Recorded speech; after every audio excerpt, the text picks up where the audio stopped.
9월 12일 화요일 하나님 말씀 히브리서 7장 11절부터 22절까지입니다. 함께 교독하겠습니다. 레위 계통의 제사 직분으로 말미암아 온전함을 얻을 수 있었으면 백성이 그 아래에서 율법을 받았으니 어찌 아론의 반차를 따르지 않고 멜기세덱의 반차를 따르는 다른 한 제사장을 세울 필요가 있느냐. 제사 직분이 바뀌었은즉 율법도 반드시 바꾸어지리니 이것은 한 사람도 제단 일을 받들지 않는 다른 지파에 속한 자를 가리켜 말한 것이라. 우리 주께서는 유다로부터 나신 것이 분명하도다. 이 지파에는 모세가 제사장들에 관하여 말한 것이 하나도 없고 멜기세덱과 같은 별다른 한 제사장이 일어난 것을 보니 더욱 분명하도다.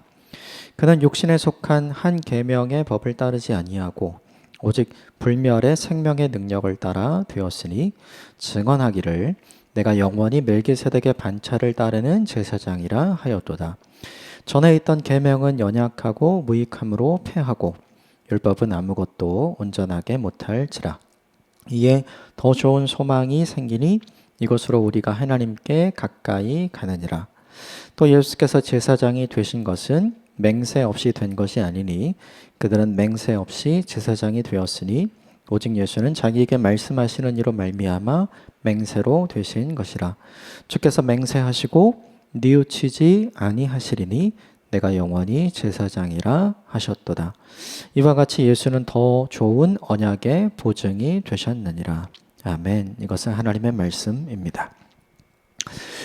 오늘 본문도 어제 내용에 의해서 아론 계열의 반차, 즉 레위 지파의 반차를 쫓아서 세워진 제사장보다 하나님이 세우신 멜기세덱, 하나님의 제사장이죠. 그 멜기세덱의 반차를 쫓아 세워진 대제사장이신 예수 그리스도가 훨씬 더 우월하고 강력하다. 그러므로 되돌아가지 말라. 이 내용을 강조하면서 논증합니다. 오늘 본문도 이렇게 본문에 있는 내용이 논증이기 때문에 본문에 어떤 내용을 논증하고 있는지 어제처럼 함께 쭉 먼저 살펴보고 나서 그리고 우리에게 적용해야 될 바를 한 가지만 좀 같이 적용해 보도록 하겠습니다. 먼저 11절 같이 읽겠습니다. 시작. 레위 계통의 제사 직분으로 말미암아 온전함을 얻을 수 있었으면 백성이 그 아래에서 율법을 받았으니 어찌하여 아론의 반차를 따르지 않고 멜기세덱의 반차를 따르는 다른 한 제사장을 세울 필요가 있느냐.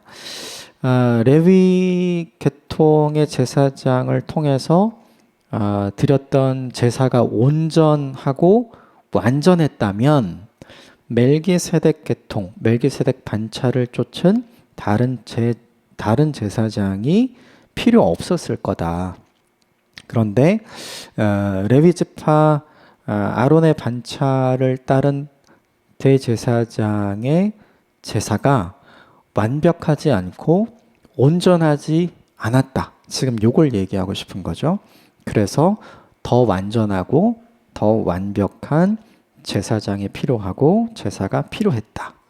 그러면 이제 불완전했다는 것이 어떤 의미인가 생각을 해보면 제사장이 드리는 이 제사는 매년 반복해서 드려야 했죠. 7월 10일 대속죄일 날 대제사장이 모든 사람들의 죄를 대신해서 지성소로 들어가서 하나님 앞에 용서의 은혜를 받게 되는 거죠. 그런데 이것이 계속해서 반복해서 일어났다는 거죠.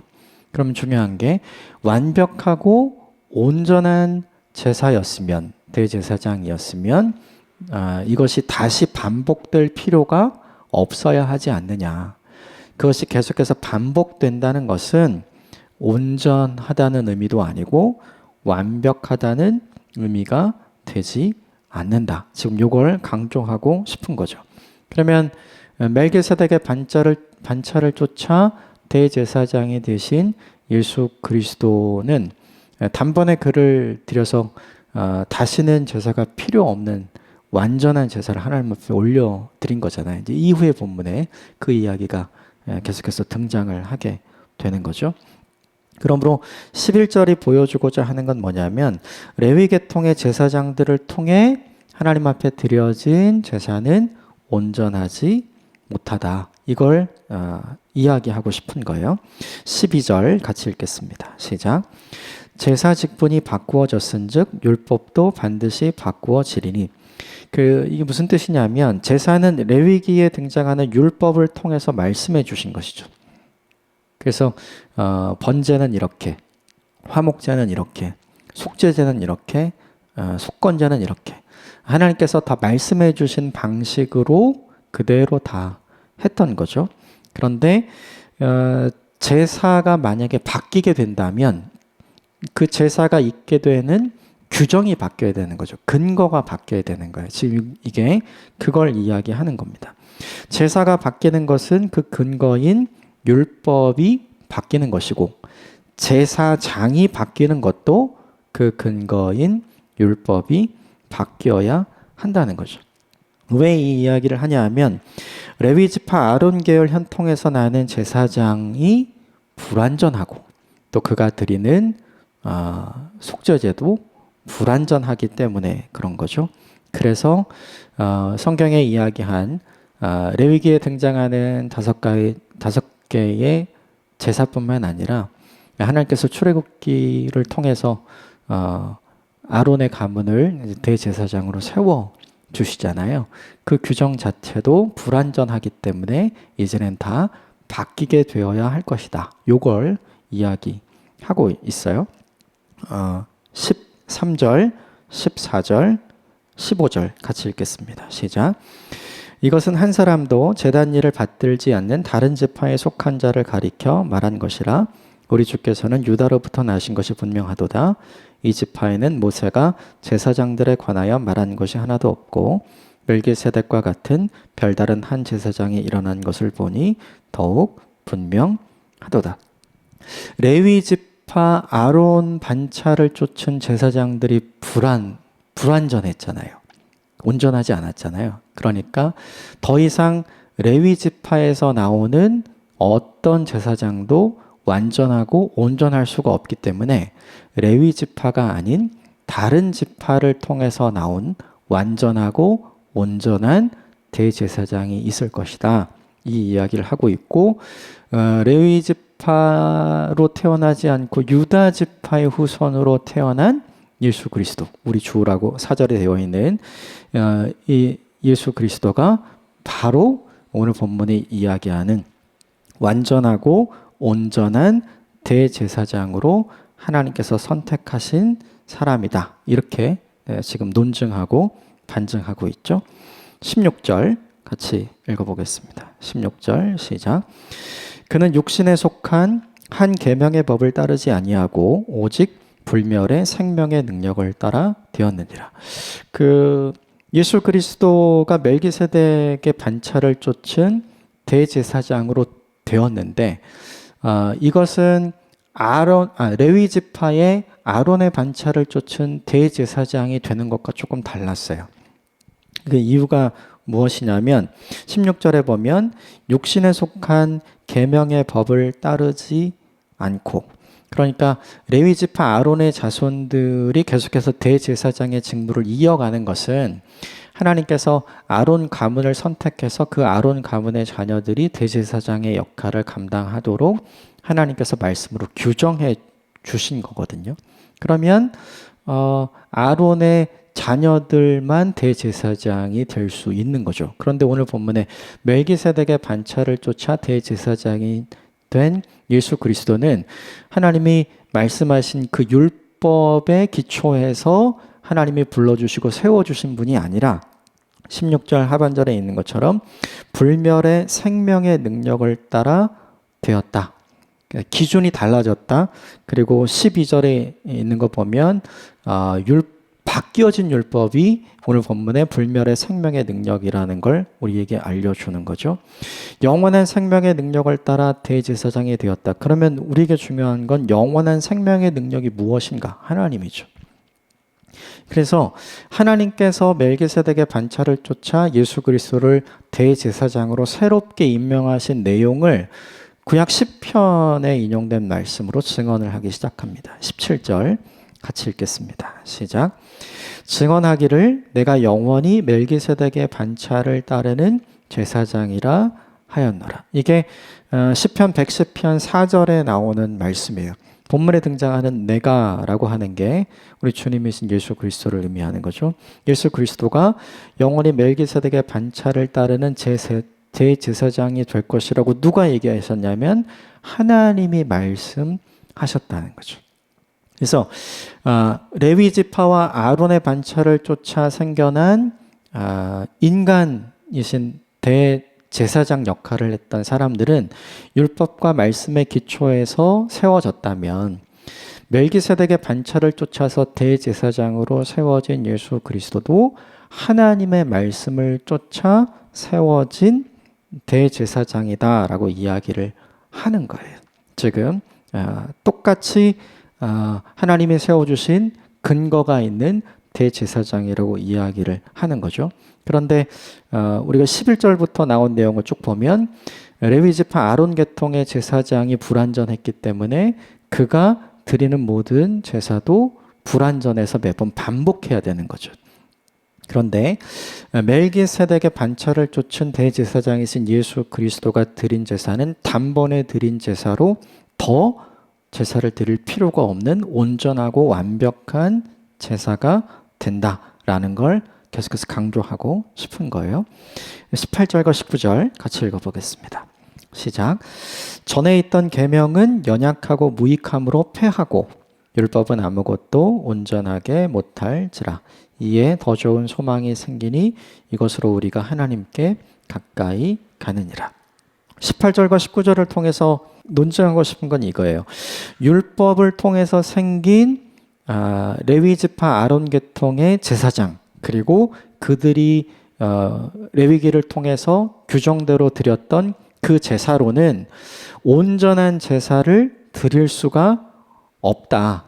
그러므로 온전하게 드리는 제사장이 나오고 제사가 나온다면 그것은 더 이상 필요가 없다라고 이야기를 하는 거죠. 그런데 영원한 생명의 능력이 되신 하나님을 통해 생겨난 대제사장이신 예수 그리스도가 십자가의 죽으심으로 드렸던 단번에 드린 제사는 온전한 제사다. 이걸 강조하고 싶은 거예요. 그래서 18절과 19절을 통해서 비교하는 거죠. 어떤 것이 더 우월한가? 레위지파 아론 반차를 쫓아 제사장들이 드린 제사가 더 뛰어난가? 아니면 멜기세덱의 반차를 쫓아 하나님 앞에 단번에 제사를 드린 예수 그리스도가 그리고 그분의 제사가 훨씬 더 뛰어난가? 후자가 뛰어나다는 거죠. 그러면 문제는 근거에서도 우위가 결정이 되는 거죠. 전자의 근거는 율법이었고 후자의 근거는 하나님 말씀이었잖아요. 그러니까 기록된 율법보다 하나님이 말씀하신 게 더 우위에 있다, 우월하다. 이걸 지금 이야기하고 싶은 거예요. 그래서 전자를 선택할 때보다, 즉 율법과 계명을 따라서 제사장들이 드리는 이전의 제사를 선택하는 것보다 오히려 멜기세덱의 반차를 쫓아서 대제사장이 되신 예수 그리스도가 주님 앞에 온전히 제사를 드린, 완벽히 제사를 드린 이 복음을 선택하는 것이 우리에게 훨씬 더 좋은 소망이 생기게 하는 것이고, 그것이 오히려 더 우리를 하나님께 더 가까이 가게 만드는 것이다. 요걸 논증합니다. 20절과 21절 같이 읽어보겠습니다. 시작. 또 예수께서 제사장이 되신 것은 맹세 없이 된 것이 아니니 그들은 맹세 없이 제사장이 되었으되 오직 예수는 자기에게 말씀하시는 이로 말미암아 맹세로 되신 것이라. 주께서 맹세하시고 뉘우치지 아니하시리니 내가 영원히 제사장이라 하셨도다. 레위지파 아론의 반차를 쫓아 대제사장으로 섬겼던 모든 사람들은 하나님께서 맹세하시고 그들을 세우신 게 아니에요.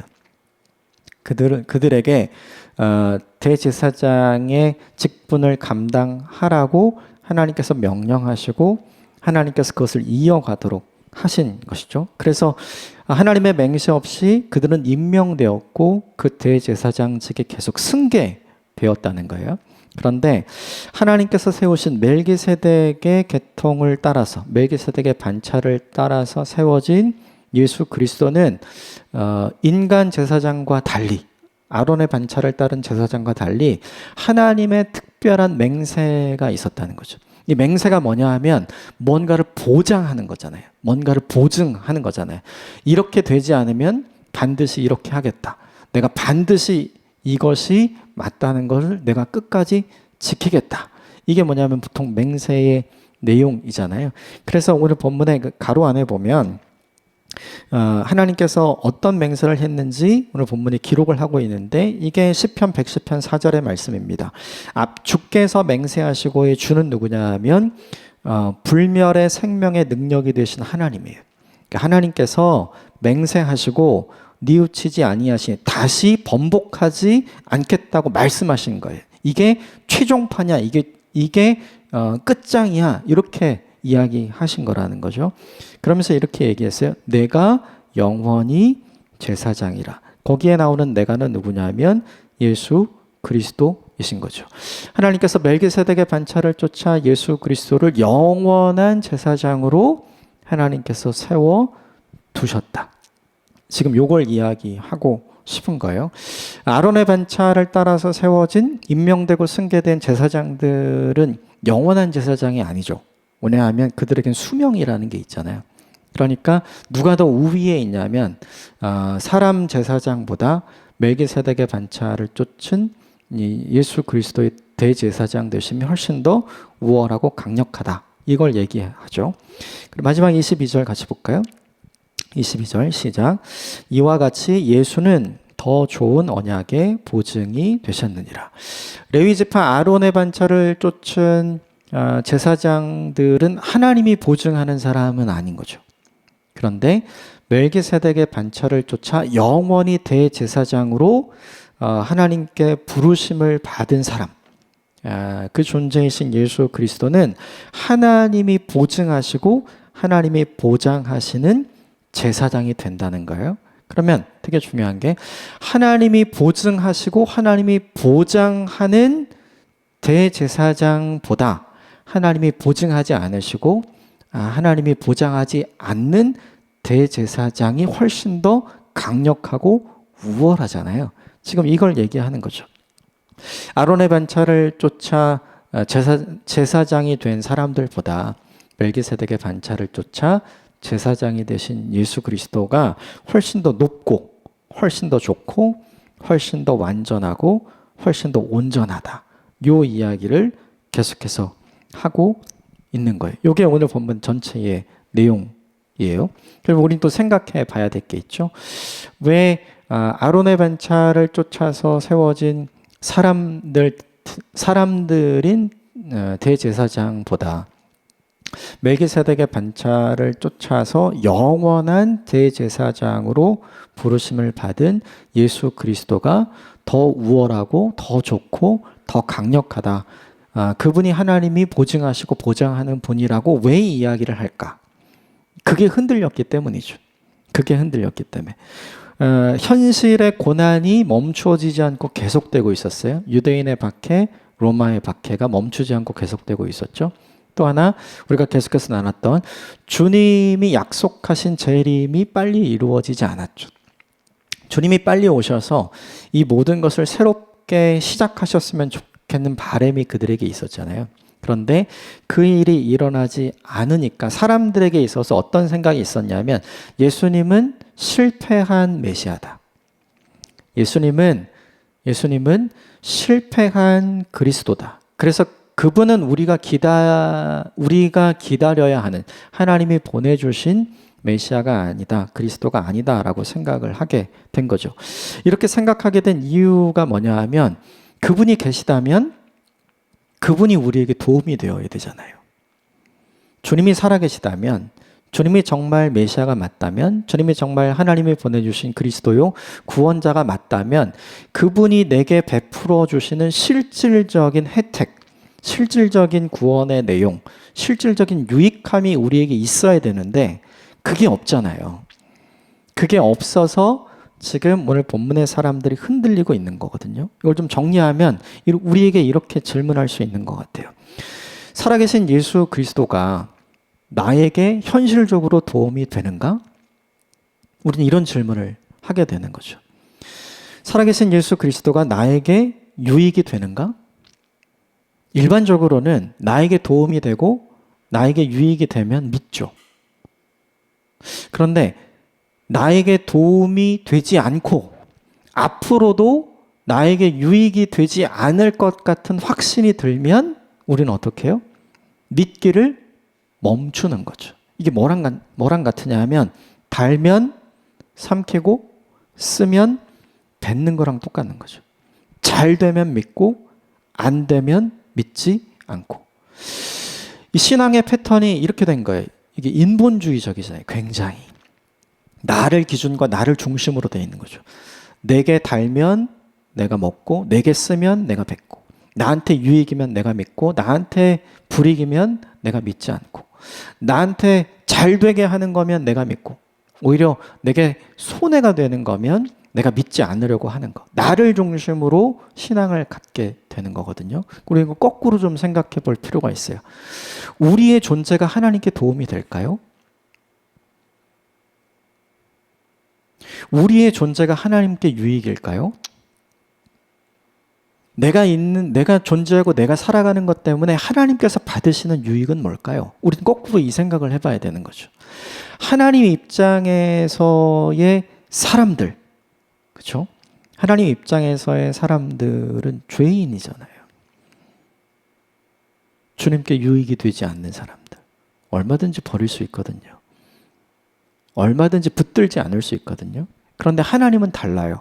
예수 그리스도를 통해서 그런 우리들을 끝까지 사랑하시고 그런 우리들을 끝까지 구원해 내시기 위해 우리에게 예수 그리스도를 통해 사랑과 헌신을 보여주신 분이죠. 이게 신본주의예요. 그분의 입장을 생각하는 거.